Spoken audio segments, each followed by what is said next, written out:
Welcome aboard, everybody. Dr. Peter Glidden here, your steadfast advocate for health. Thanks for coming. Sorry for the delay. We had a little bit of a technical problem. That's the deal with live events. Welcome aboard. For those of you new to this venue, I'm a licensed naturopathic physician. I graduated from Bastyr University of Naturopathic Medicine in 1991, and I have 27 years of clinical experience helping people recover their health with science-based, clinically verified medical therapeutics. This is part of my ongoing educational series. Tonight we're going to be talking about an alternative cancer treatment, the false placenta theory. This is a free worldwide event. Most of my educational material is offered via a subscription service on my website, but 4 times a year we develop and deliver robust, free information because we are all in this boat of crazy medical monopoly together. And knowledge in this instance is so much more than power. It is the difference between life and death. So let's kick it off. Dr. Benjamin Rush, one of the signers of the Declaration of Independence, would be spinning in his grave if he were alive today, because this is what he said over 200 years ago. Unless we put medical freedom into the Constitution, the time will come when medicine will organize itself into a dictatorship to restrict the art of healing to one class of men and deny equal privileges to others will constitute the Bastille of medical science. All such laws are un-American and despotic, and that is exactly what has happened here in the not-so-free 21st century over the last 200 years, more or less. We do not have a free medical market. The MDs are at the top of the pecking order, not because their therapeutics are better, more effective, more cost-effective, safer, because they bullied themselves into the top dog spot with the help of the American Medical Association, the Rockefellers, and the Carnegies in the early 1900s, and there has been no looking back. Ladies and gentlemen, it's time we took a breath, relaxed a little bit, and attempted to gain the proper perspective on what's really going on with healthcare. Here it is, modern medicine from the proper perspective.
Now, the reason for all of this doom and gloom is not because your medical doctor is a bad person or a sadist.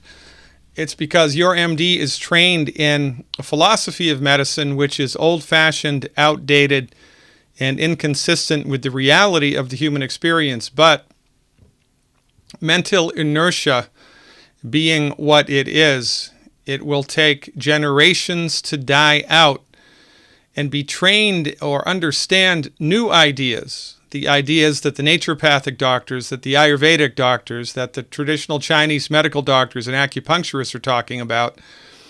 It's going to take generations before the information that we bring to the table finds its way into the mainstream.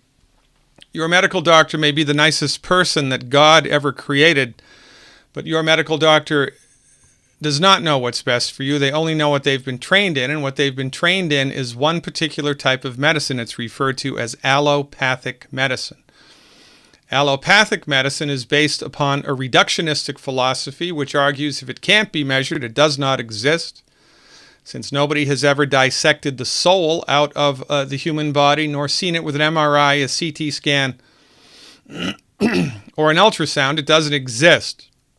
To the allopathically trained reductionist, aka the MD, your body is a machine. There is no soul, there is no spiritual force, there is no vital force, and the body does not have the ability to fix itself. The argument goes, well, if the body could fix itself, it never would have gotten sick in the first place. So interestingly enough, your medical doctor is not trained to cure disease. I'm going to say this one more time. Your medical doctor is not trained how to cure disease. They are trained how to manage disease. Think it through. Can your medical doctor cure heartburn? No. They can manage it. High blood pressure? No. They can manage it. Arthritis? No. They can manage it. Meanwhile, while they manage it, they create an unbelievable opioid addiction crisis here in the United States. Because when you manage things without getting to the fundamental root cause, it's only a matter of time until things get worse. And this is also why MD-directed allopathic pharmaceutical centrist medicine is the leading cause of bankruptcy. In the United States it is. Why is this? Because, well, what's the most expensive type of medicine? It's the one that doesn't work. Now, look, this is just by way of perspective, right? This is not an MD bashing session. It's just the way that it is. And you need to know the way that it is before you make a choice about who to go with for your particular situation. So in the wonderful world of medicine brought to you by MD allopathic reductionistic philosophy, each part of the body gets its own treatment, right? So one medicine for the blood pressure, one medicine for the heartburn, one medicine for the insomnia, one medicine for the blood pressure, one medicine for the fibromyalgia, one medicine for the arthritic pain, and so forth and so on. And then, of course, a couple of medicines to take care of the side effects of all those medicines. And meanwhile, nothing gets cured. You need to understand that this is the medical philosophy and the treatment, the clinical treatment strategy that your medical doctor is brought up inside of. This is directly opposed to every other type of physician in the world. The naturopaths, the chiropractors, the homeopaths, the herbalists, the acupuncturists, traditional Chinese medical doctors, Ayurvedic practitioners, the oldest system of medicine on the planet. We are all holistic in our philosophical underpinnings. And holism argues the human body is a system of integrated parts. You don't treat the part, you treat the system. You actually don't even treat the disease, you treat the person in naturopathic, holistic medical philosophy. There is, in fact, a soul. The soul is embedded as in the body-mind. And when the spirit or the soul leaves the body is just a dead hunk of meat. It is the spiritual force present inside the human body which is running the show, which conventional medical doctors take no notice of whatsoever. And because of this, they've thrown the baby out with the bathwater. This is a fundamental distinction between allopathic MD medicine and every other type of medicine in the world. Because holistic medical philosophy argues the body knows how to fix itself, the body wants to fix itself, the body is trying most of the time to fix itself. So it is the holistic physician's job to assist in this process. So we're trained in the clinical application and the delivery of medical treatments that support and promote the body's built-in God-given ability to fix itself. This is the major distinction. Holistic physicians attempt to cure the condition. MDs attempt to manage the condition. Now look, remember I said this is not, the MDs are evil and everybody else is great. This is just by way of perspective. Because of their training and grounding in reductionism, the wheelhouse of the medical doctor, where they're very effective, is trauma care, surgery when it's necessary, and a handful of infectious diseases. This is the wheelhouse of the medical doctor. And when I'm elected king of the world, it will be illegal for a medical doctor to treat chronic disease. We don't let chiropractors do open heart surgery, do we? No, nor should we. And I love chiropractic medicine. But we need the right type of medicine for the right type of condition. But we don't have a free medical market. We haven't had a free medical market since the early 1900s. So the only medicine practiced in your hospital is MD-directed medicine. The only medicine paid for you by insurance, MD-directed medicine. The only medicine they research at universities, MD-directed medicine. The only medicine they make TV shows about, MD-directed medicine. And even though the MDs are the leading cause of death, the leading cause of bankruptcy, and under their tutelage and care, we're not getting healthier, we're getting sicker, they get a pass. And they have convinced most people in this world that everybody like myself and every other type of doctor who does not have an MD after their name, no matter how well educated or vetted they are, is a back-of-the-bus quack with substandard, dangerous training. It's an Orwellian nightmare come true. Constant surveillance is liberty. Bad medicine, expensive medicine, dangerous, ineffective medicine is the best medicine modern science has to offer. It's nonsense. We need perspective, and we are lacking it solely. Now look, you're welcome to your own opinion, but not your own set of facts. MD-directed medical treatments for chronic illnesses don't work. If they did work, we would be getting healthier, but we are getting sicker. And when it comes to cancer, it's a nightmare. Cancer keeps on rising. The projected numbers for cancer are jaw-dropping bad news. Every day, approximately 4,600 new cases of cancer show up in the United States. 1,600 people die from cancer a day, the 21st century. We've spent $900 billion, probably more now, probably over $1 trillion. And we've given it to the medical profession that doesn't even know how to cure heartburn to come up with a cure for cancer. And this is why these numbers are so bad. Because we've taken the wrong dog to the hunt. Your medical doctor is the perfect person to go to if you have a broken leg or a bullet in your arm or pneumonia. Most of the time. But if you're suffering from cancer, they are the wrong dog for the hunt. We talked about this in the first webinar that I did, so I'm not going to beat this horse. But another reason that this is happening is because it's gigantic money. It's gigantic money. Now, what we're talking about tonight is a very interesting alternative to the MD-directed Machiavellian monopolistic medical madness that exists in the medical marketplace in the 21st century. Interestingly enough, this is the exception, I believe, that proves the rule. These therapeutics were brought to the table by a dentist and two medical doctors, a medical doctor and a researcher. So, every once in a while, a medical doctor gets it right. An MD gets it right every once in a while. And this is one of those cases. We're going to talk tonight about something called the false placenta theory of cancer development. And by way of education, I'd like to start at the beginning. It's a good place. Now, here's a cutaway section of a baby in utero.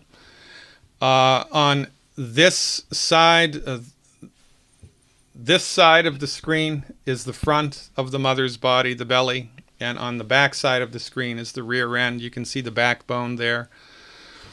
The baby is sitting inside the uterus, and if everything is the way that nature intended it to, then there's the uterus, the baby's inside it, and there's the umbilical cord. The umbilical cord attaches the baby to something called the placenta. And the placenta is how the baby gets nourished. It's the umbilical cord to air and food and water and waste elimination.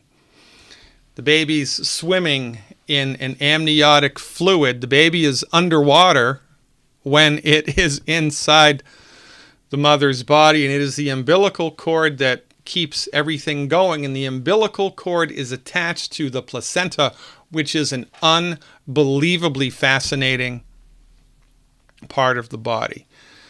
The placenta is running the show, keeping the baby's body alive. Here's a old-fashioned picture of the placenta. It's a remarkable part of the human body. Here's a picture of the placenta immediately after birth. And this is where it gets very, very, very interesting. Now, if you didn't know that was a placenta, and I told you that that was a cancerous tumor, it would be easy for you to think, oh yeah, man, it looks like cancer to me. Well, as it turns out, when you do a microscopic examination of the placenta, it even looks more like a malignant cancer cell, especially carcinoma. John Beard, a Scottish embryologist, Scotland, in 1903 made this observation. He observed that under the microscope, and even macroscopically, just looking at it, cancer cells resemble the pancreas. And not only do they resemble the pancreas anatomically, but also physiologically, because what does the pancreas do? What does the placenta do? The placenta aggressively attaches to the wall of the uterus, aggressively grows its own blood system, aggressively taps into the blood system of the mother, kind of like a parasitic organism. It's very aggressive and it grows, and nothing stops it. Well, there is one thing that stops it. But the point here is that, interestingly enough, the structure and the function of the placenta mimic the structure and the function of many types of cancer. Now, in the human body, the placenta stops growing when the baby's pancreas becomes active. Now remember, what's happening in the uterus? Well, the baby's growing. And every couple of days, something new forms, right? Here's the heart, and here's the small intestine, here's the large intestine, here's the arm, here's the leg, here's the liver, here's the brain, here's the eye, here's the pancreas. Now, right around day 53, more or less, of gestation, once the pancreas has formed and starts working, the placenta stops growing. Now,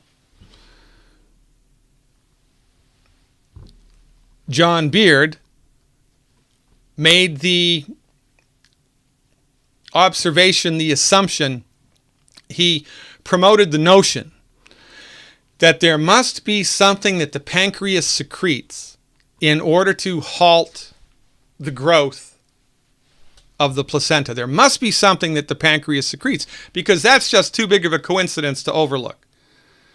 The placenta grows and invades and grows and invades and grows and invades and then stops. And it stops at exactly the same time that the pancreas starts working.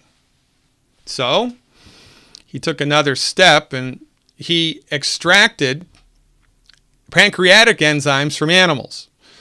Specifically, he extracted two pancreatic enzymes called trypsin and chymotrypsin. So one of the jobs of the pancreas is to make insulin to help regulate blood sugar, and also it generates digestive enzymes to help the body digest especially protein.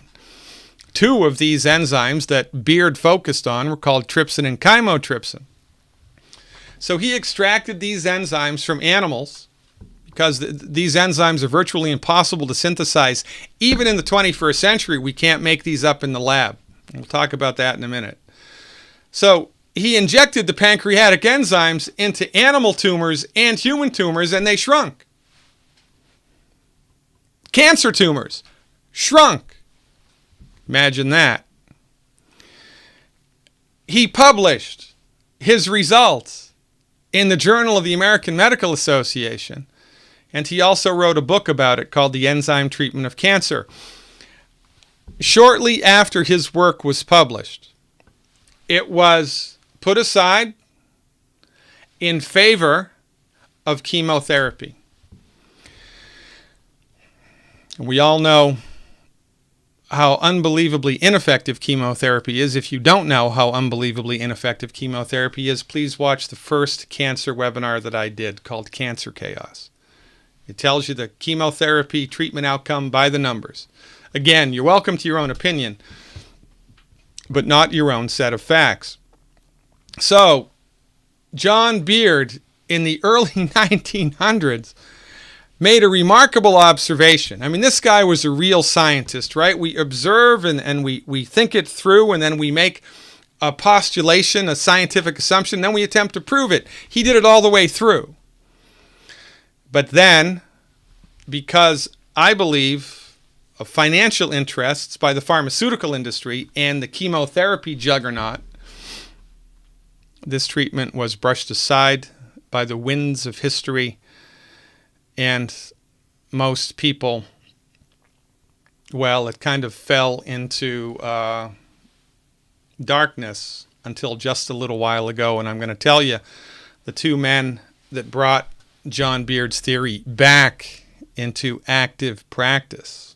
But before we do that, again, I want to lay the groundwork here to help you understand the kind of the nuts and bolts of this. Okay? So, here we have an artist's rendering of the female reproductive tract. Down here this is a cross section from top to bottom. This is the vaginal area.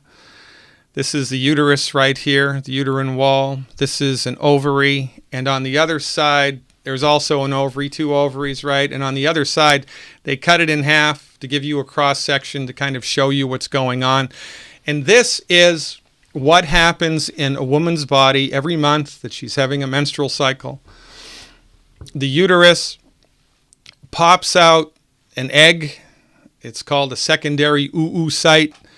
Then that egg travels along the fallopian tube on its way to the uterus, and if on the way to the uterus it becomes fertilized by a sperm, then the fertilized egg implants successfully in the wall of the uterus, then 9 months later, we're going to have a child. So in this particular diagram, this is the way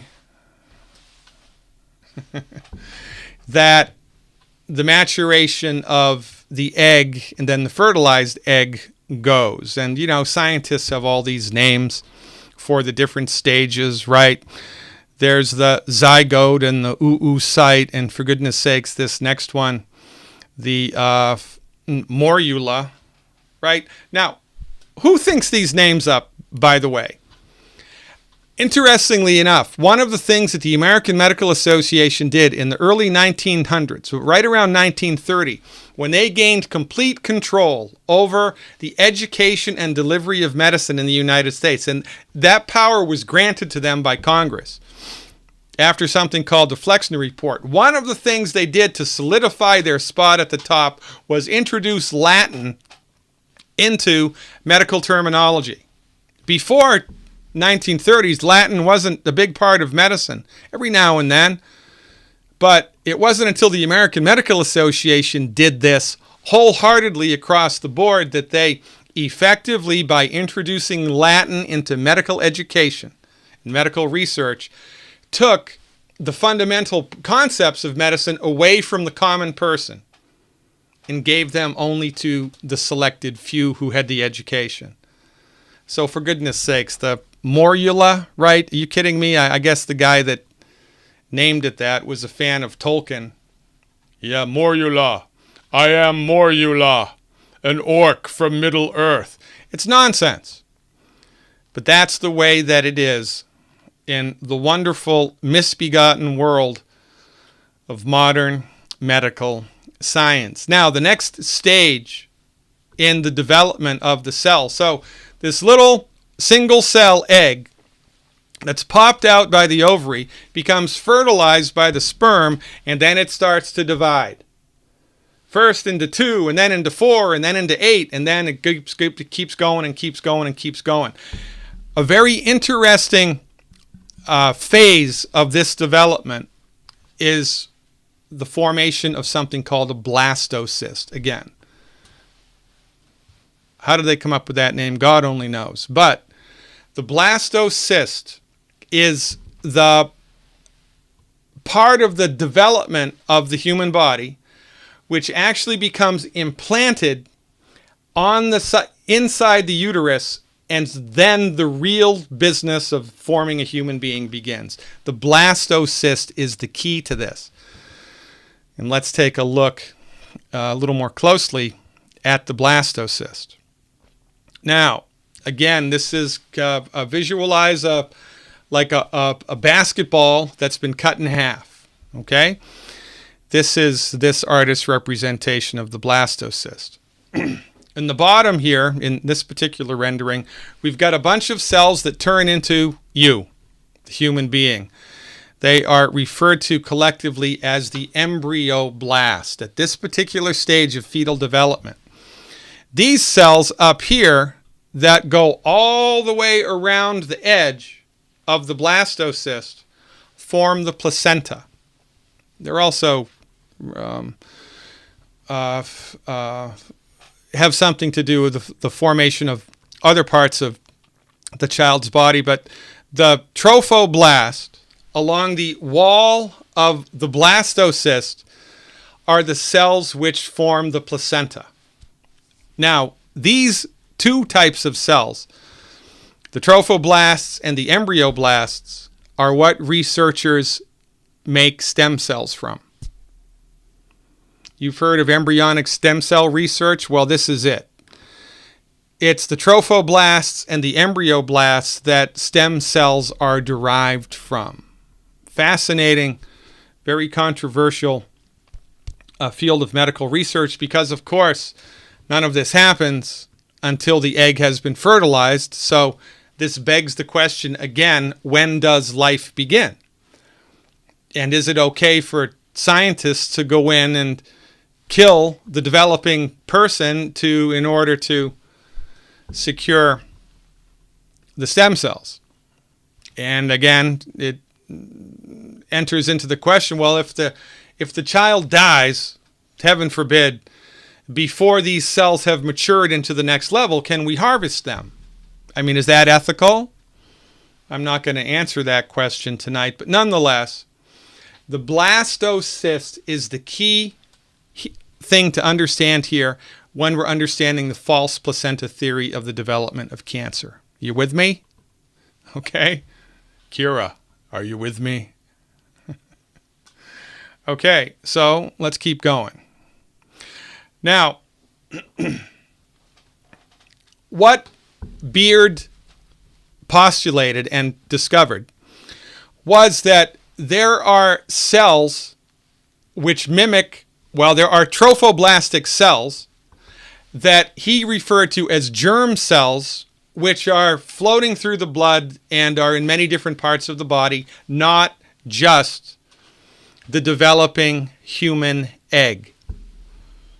Now, this is interesting, and it was his supposition that under certain types of stress, which he could not determine, the trophoblastic cells, which were floating around in different parts of the human body, would become triggered to grow, just like the placenta is triggered to grow.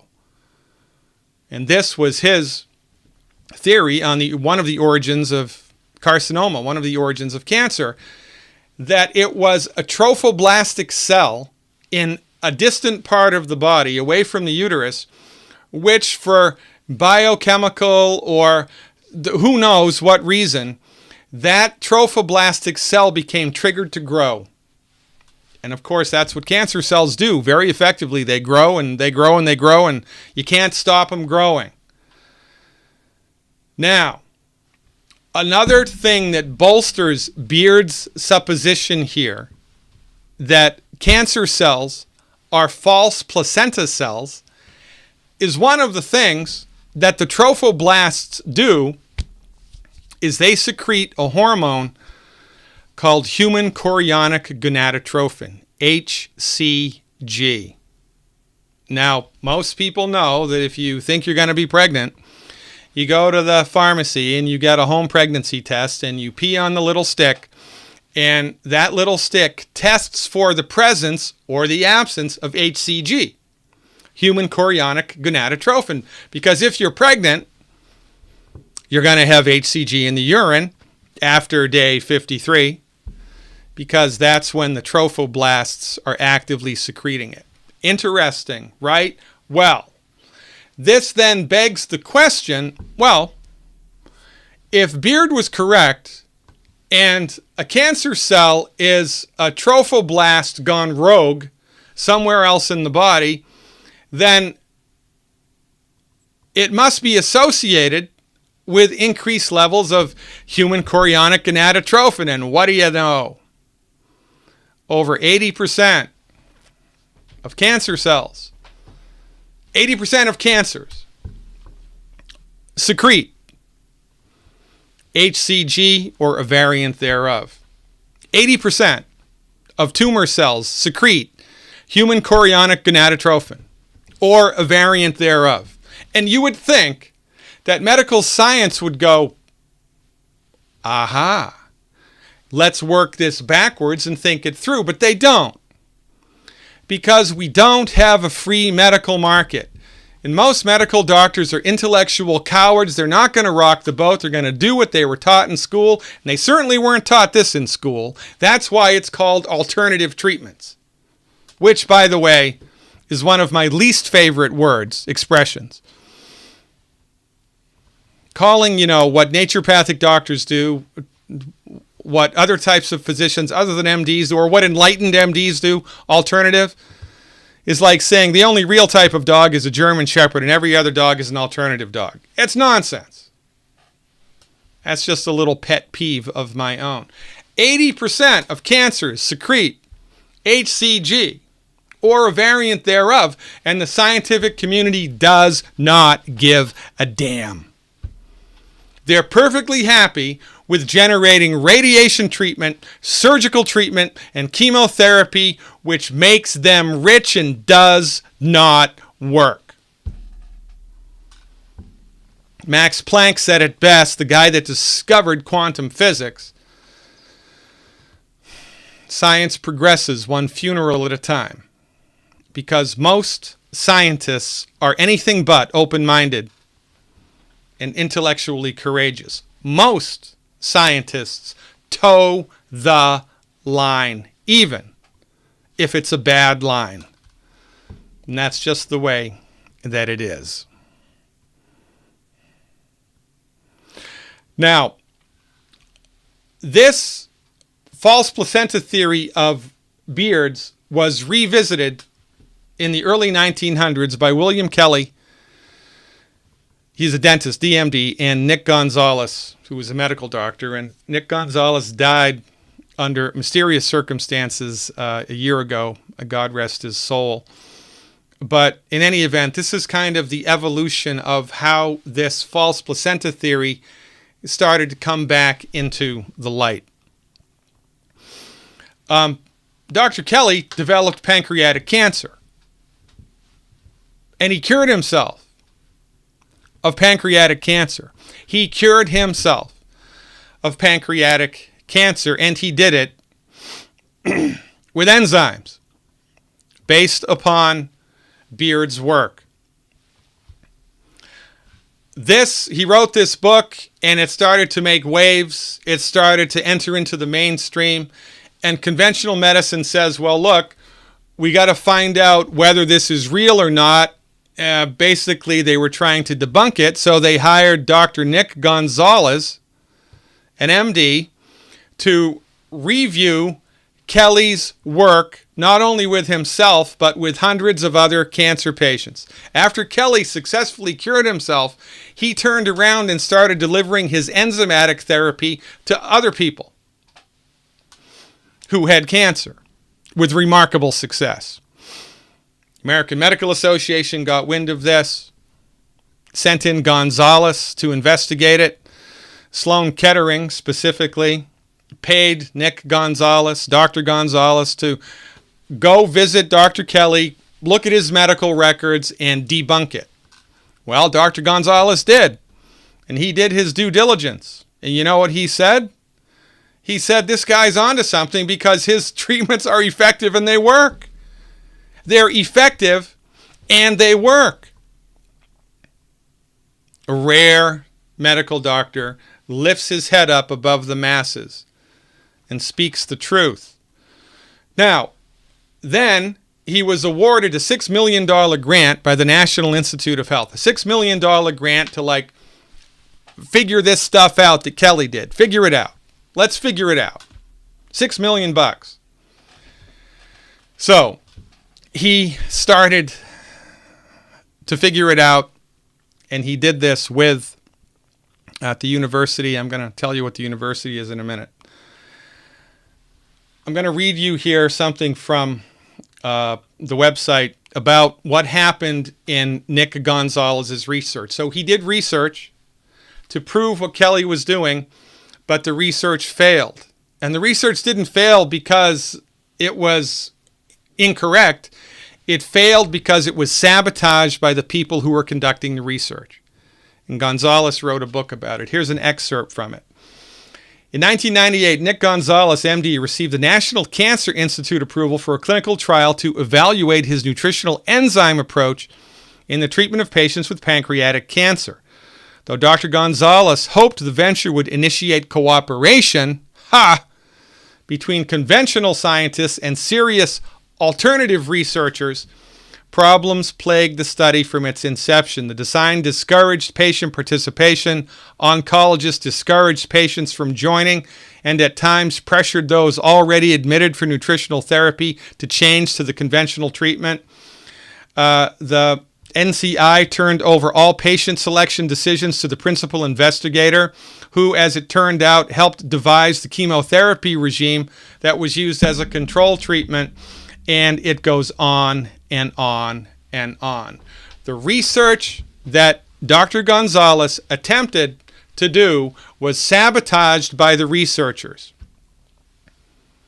And of course, the news came out, the pancreatic enzyme therapy doesn't work.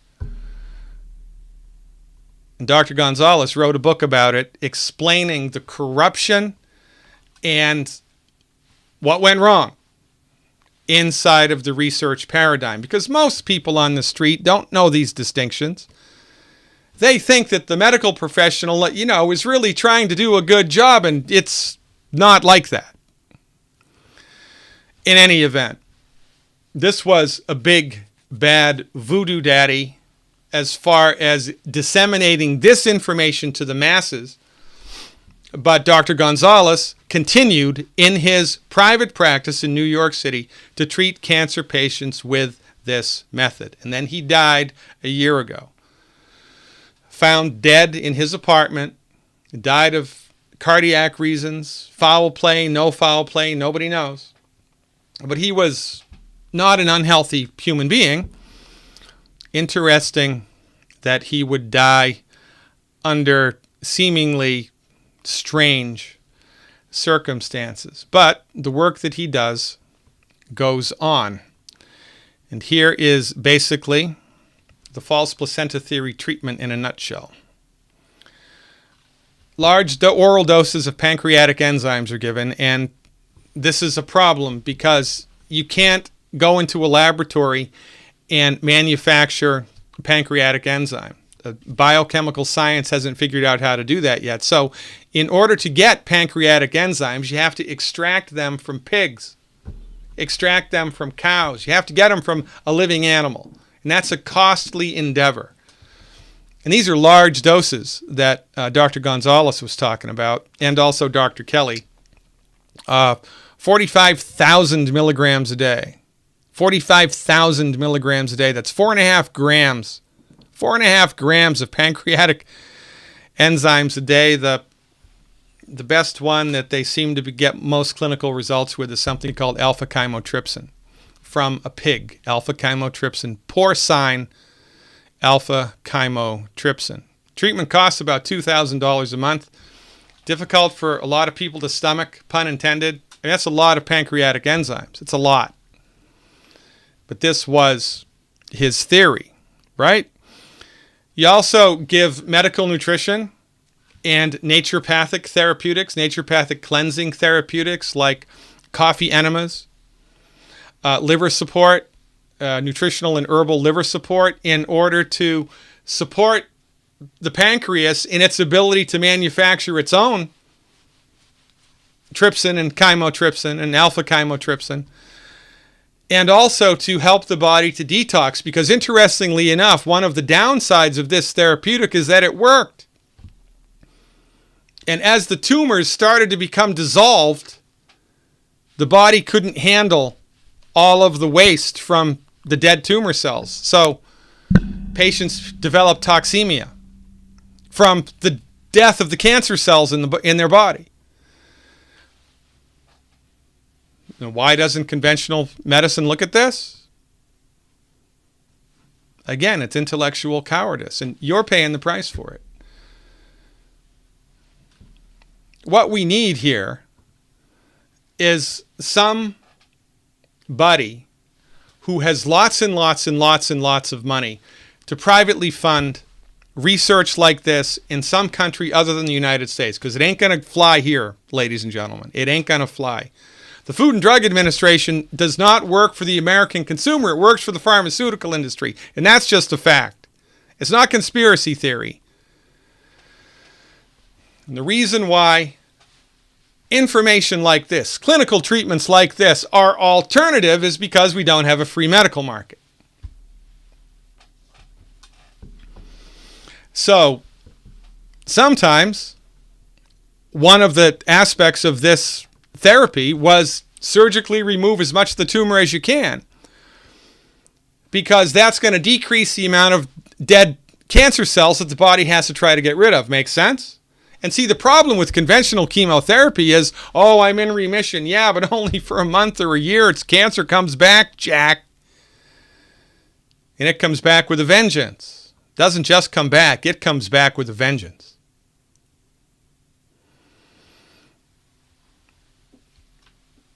At Gonzalez clinic, Dr. Kelly's clinic, the cancer didn't come back.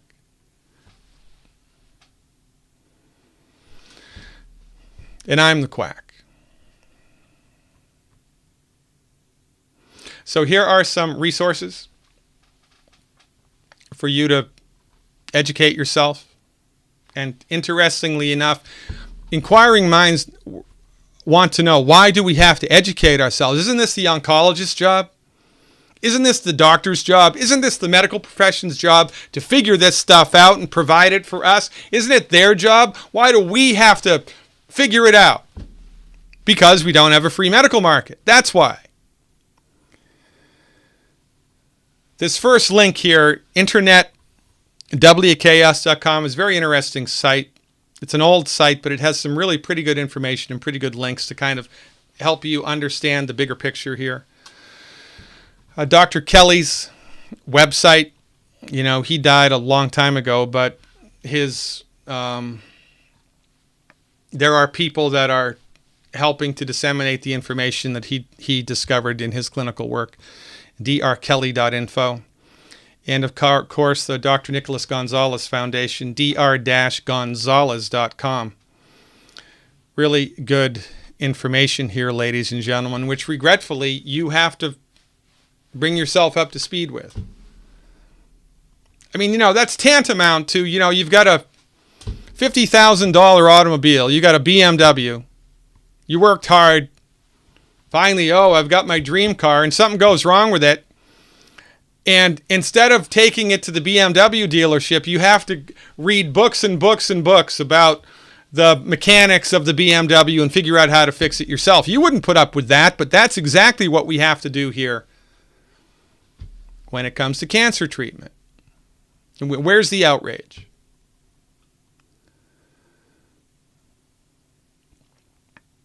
In addition to the books, which I have discussed already, or the book that I've discussed already, What Went Wrong, Dr. Gonzalez's book. Here's John Beard's book. Remember, he's the guy that started the whole thing, the Scottish gentleman in 1903. The Enzyme Treatment of Cancer by John Beard. The Trophoblast and the Origins of Cancer by Nick Gonzalez and Linda Isaacs, both MDs. And, of course, Suzanne Summers' Knockout. Interviews with doctors who actually cure cancer, like Dr. Gonzalez. Now, again, don't you think it's telling that as a society, we need to lean on celebrities in order to bring us into the light of what's happening here outside of the pharmaceutical mainstream? This is George Orwell's nightmare, ladies and gentlemen, and you are deeply embedded in it.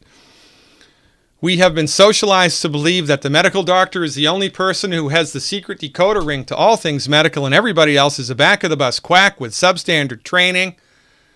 And if the medical doctor can't figure it out, well, nobody can figure it out. And even though the medical doctors fail us, even when they harm us, even when they bankrupt us, even when they kill us, we give them a pass. We write another medical insurance premium check and we bend over and give it to them. The only reason this happens is because we don't know any better and because we do not have a free medical market. In a free medical market, patients gravitate to the therapies that work. I am your steadfast advocate for health, ladies and gentlemen. You can expect so much more from me in the days, weeks, months, and years to come. Please visit my website, glidden.healthcare. Here, let me fix this. My website, glidden.healthcare. I have a self-help health recovery program called the Dr. Glidden. It used to be called the Dr. Glidden Advocate. Now it's just the Dr. Glidden Self-Help Health Recovery Subscription Service. I have hundreds of hours of video and audio information that you can access right now to give you a heads up on actual therapeutics developed and delivered by licensed naturopathic physicians, which actually attempts to cure your condition. If you're sick and tired of being sick and tired, hey, look, thank God for Novocaine, right? And the sterile technique. Thank God. Those things are necessary sometimes. Naturopathic doctors can prescribe drugs. Did you know that? It's not the drug, it's how it's used. It's not the gun, it's how it's used. Period. So if you are at the point in your life where you're sick and tired of managing your condition, well, guess what? Join me in the light of science-based, clinically verified medical nutrition. Go to my website right now. Get a copy of my book. You can download my book, The MD Emperor Has No Clothes, for $9.99. It's an ebook. It'll be the best $10 you ever spent. Become a subscriber.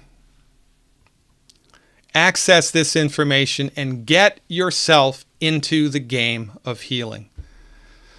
You don't know what you're missing. And honest to God, your body's ability to fix itself is 1,000 times greater than you've been led to believe. We don't have the magic cure-all for everything. We don't. But we have science-based, clinically verified, holistic therapeutics which produce noticeable and measurable results. How? By supporting and promoting your body's built-in God-given ability to fix itself. Hope you enjoyed this event. It was live. Hope you learned something. And I really do hope that my tenor here has ignited a little spark in you. This is my redemption song of sorts. I look forward to hanging out with you so much more in the future. I am your steadfast advocate for health, Dr. Peter Glidden. See you around campus.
Hey, how'd we do?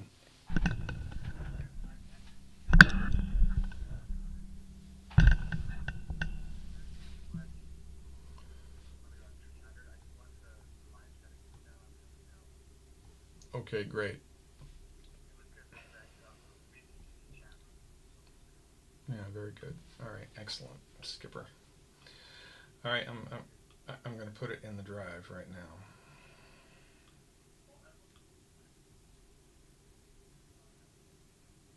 Oh yeah. All right. I'll do it anyway. All right. Yeah. Okay. Good. I don't know. We'll figure it out. Hey,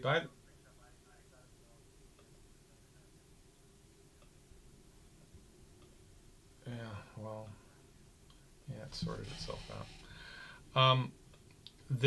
Let me while I've got you. Um, let me pull the website up. I'm gonna stop the stream right now.